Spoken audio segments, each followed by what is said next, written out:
जब भी हम कोई बिजनेस प्लान करते हैं और हम किसी को बताते हैं कि हमें बिजनेस करना है तो सबसे पहले लोग कौन सा सवाल पूछते हैं कि आपको कौन सा बिजनेस करना है। तो हमारे दिमाग में एक दो बिजनेस आइडियाज तो होते ही हैं। तो दुनिया में एक ऐसा पर्सन भी है जिसने हर चीज का बिजनेस करने का सोचा।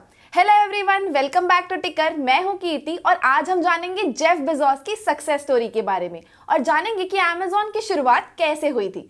लेकिन उससे पहले अगर आप इस चैनल पे न्यू हैं या चैनल को सब्सक्राइब नहीं किया है तो जल्दी से सब्सक्राइब कर दीजिए और बेल आइकन को हिट कर दीजिए ताकि आने वाली सारी वीडियोस की नोटिफिकेशंस आप तक पहुंचती रहे। अमेज़न की इंडिया में एंट्री तो अपनी दुकान से हुई थी, पर ये दुकान की शुरुआत एक गैरेज से हुई थी। जब भी कोई न्यू टेक्नोलॉजी आती है तो हम उसे अडेप्ट करने का ट्राई करते हैं। तो वैसे ही जब यूएस में .com ट्रेंड आया तब जेफ बेजोस को एक आइडिया आया कि क्यों ना इंटरनेट कंपनी बनाई जाए, और इसी आइडिया को एग्जीक्यूट करने के लिए उन्होंने अपनी जॉब तक छोड़ दी। उन्होंने ये ट्रेंड तो देखा कि वेब यूजेज कितना ज़्यादा फास्ट ग्रो हो रहा है, बट उन्हें ये नहीं पता था कि उन्हें सेल क्या करना है।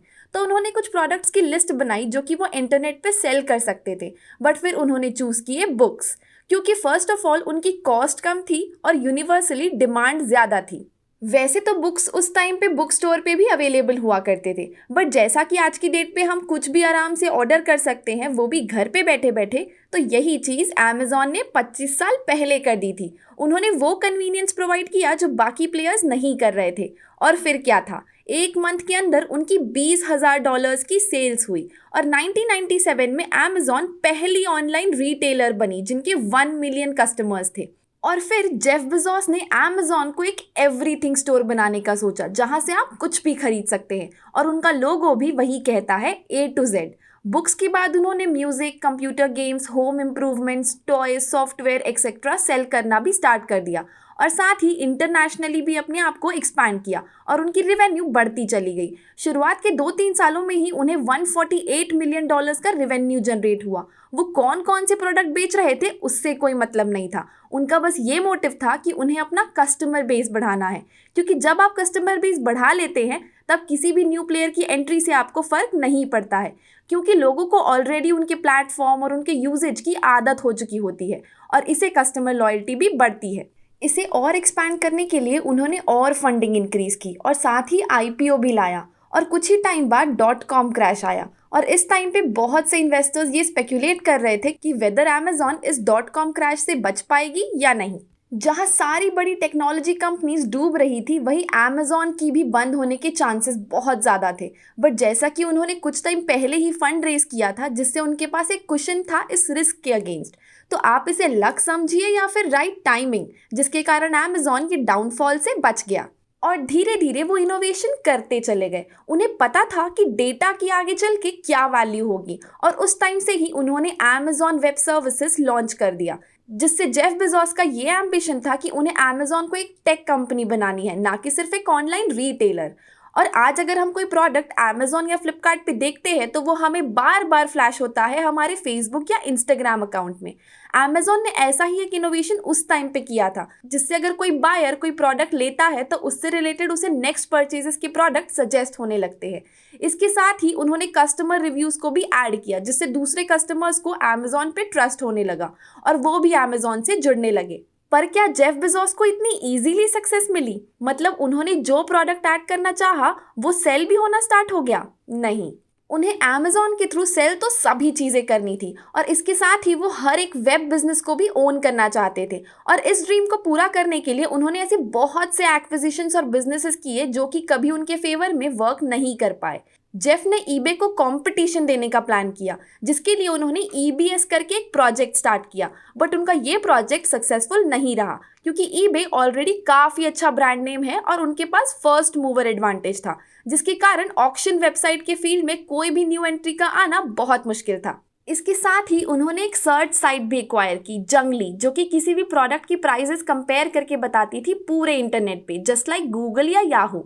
बट अगेन गूगल और याहू इतने फेमस थे कि जंगली.com को एक्वायर करना जेफ बेजोस के लिए बिल्कुल भी फायदेमंद साबित नहीं हुआ। उनकी ये लिस्ट यही खत्म नहीं हुई। जेफ बेजोस ने IMBD, प्लैनेटॉल, एलेक्सा, जो कि एक डेटा कंपनी है, ये सारी कंपनीज को एक्वायर किया, और इसके साथ ही उन्होंने drugstore.com, pets.com, gear.com, wine shoppers जैसी कंपनीज में काफ़ी ज़्यादा इन्वेस्टमेंट किए, बट इनमें से कुछ कंपनीज इवेंचुअली डूबते चले गई। और ये सब इसलिए भी हो रहा था क्योंकि उनके पास एक बड़ी टीम उस टाइम पे नहीं थी और इतनी कैपेसिटी भी नहीं थी कि वो डिफरेंट कंपनीज पे वर्क कर सके। बट वहीं कुछ ऐसी कंपनीज भी थी जिसने जेफ बेजोस ने इन्वेस्ट किया, जैसे कि गूगल, एयरबीएनबी, उबर। और क्या आप जानते हैं कि जेफ बेजोस गूगल के पहले शेयर होल्डर थे। हमने ऐसे बहुत से बिजनेसेस देखे हैं जहां ओवर डाइवर्सिफिकेशन की वजह से वो बैंकरप्ट हो गए, और शायद जेफ बेजोस के साथ भी यही होता। बट उन्होंने जल्द ही रियलाइज कर लिया कि उन्हें अमेजोन पे ही फोकस करना चाहिए और कस्टमर सेटिस्फैक्शन बढ़ाने में, ना कि हर सेक्टर पे डाइवर्सिफाई करने पे। और उसके बाद से उन्होंने अननेसेसरी एक्विजिशंस नहीं किए और उन्होंने अमेजोन ऑक्शन ईबीए स्टार्ट किया था, वो उन्होंने जी शॉप्स में कन्वर्ट किया, जिसमें सेलर की खुद की अमेजोन की शॉप होगी। एंड देन वो भी फेल हुई और उस फेलियर से अमेजोन मार्केट प्लेस बनी, जो कि सक्सेसफुल साबित हुई। और आज हम सब जानते हैं कि अमेजोन कितनी बड़ी कंपनी है। जेफ बेजोस ने अमेजोन का नाम भी अमेजोन ये सोच कर रखा था क्योंकि अमेजोन नाम की एक रिवर है जो कि काफ़ी बड़ी है और पावरफुल भी है, और वो अमेजोन को भी ऐसा ही बनाना चाहते थे और उन्होंने किया भी। आज अमेजोन बहुत सी बड़ी कंट्रीज में ऑपरेट करता है और वो अभी भी कुछ न्यू इनोवेशंस करते जा रहे हैं, जैसे कि अमेजोन गो, अमेजोन प्राइम, अमेजोन पेमेंट्स। तो वैसे तो जेफ बेजोस का ये फर्स्ट आइडिया नहीं था। उन्हें तो एक ऐसा स्पेस डेवलप करना था जहां मॉल्स, अम्यूजमेंट पार्क्स, कॉलोनीज सब हो, जहां लोग रहें। बट देन इंटरनेट ने सब कुछ बदल दिया। देखा जाए तो अमेजोन एक सिंपल सा बिजनेस मॉडल है जो कि एक प्लेटफॉर्म प्रोवाइड करता है बायर एंड सेलर के लिए। एक ऐसा बिजनेस जिसे वो एक प्लेटफॉर्म प्रोवाइड करके पैसे कमा रहे हैं। उन्हें स्टार्टिंग में बहुत क्रिटिसिज्म मिला, इतने फेलियर्स हुए, कुछ साल तक प्रॉफिट भी नहीं हुआ। बट जेफ बेजोस ने सबको इग्नोर किया।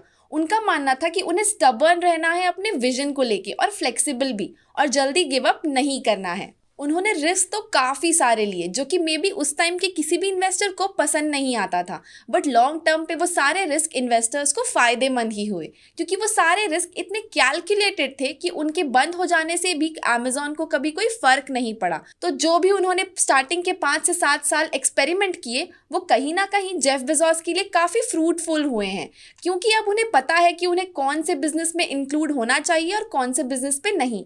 और आज की डेट पे वो वर्ल्ड के रिचेस्ट पर्सन हैं और हाल ही में अमेजोन के सीईओ की पोजीशन से भी उतर गए हैं। अगर आप अमेजोन के बिजनेस मॉडल के बारे में और डिटेल्स जानना चाहते हैं तो आप हमारे ये वीडियो को रेफर कर सकते हैं, जिसकी लिंक आपको डिस्क्रिप्शन बॉक्स में मिल जाएगी। आई होप आपको आज की हमारी ये सक्सेस स्टोरी अच्छी लगी होगी। अगर हाँ, तो इस वीडियो को लाइक, शेयर एंड अपने फ्रेंड्स एंड फैमिली के साथ शेयर करना ना भूलिएगा। Thank you.